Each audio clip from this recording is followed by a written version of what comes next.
Dabar klausit, ką mes darom, kaip mes darom, kur mes darom. Va čia, pavyzdžiui, rubiną padarėm, dirbinėlį. Na,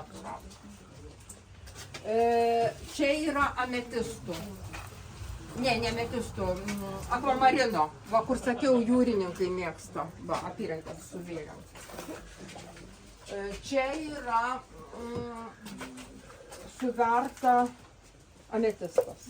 Va, nuo alyvinio iki tamsaus. O kur tie akmenėliai, kur geležį? Kelia. Jau pamiršau pavadinimą, aišku. Labiausiai geležį kelia hematitas. Hematitą, jo cheminė formulė ferum 2O3. O jūs turite tokį dirbinį? Aš į kiekvieną dekoratyvę apyrankę ar dar kažką, va, kur įdedu. Čia, va, matot tokį blizgutį? Čia ir yra hematitas. Čia ne metalas, net čia akmenukas. O Tas geltonas? Tas geltonas yra akmenukas. Jo vardas yra hematitas, o jo cheminė formulė ferum 2O3 reiškia 2 molekulės geležies ir 3 deguonies. Reiškia, jis labai gerai transportuoja geležį į jūsų šildomą, į jūsų Kiek jisai kūną. kainuoja? 100.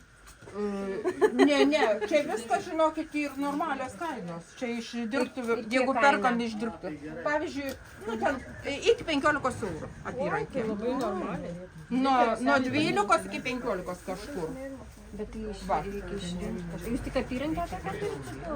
Su hematitu. Žinokit, hematitas niekur kitur arčiau prie kūno neprisiglaudžia, tik prie tos zonos. Tik prie tos zonos. Dabar žiūrėkit, va, kokie dirbinėliai yra.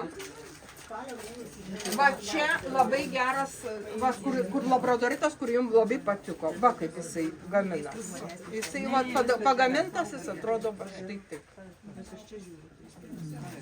Ir čia, va čia labradoritas, va, ir čia labradoritas, ir čia iki galo labradoritas.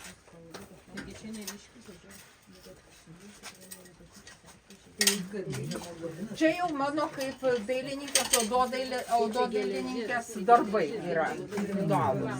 Irgi va jaspis, katės akių kvarcas, gintaras, tas pats akvamarinas prie pat kapliuko.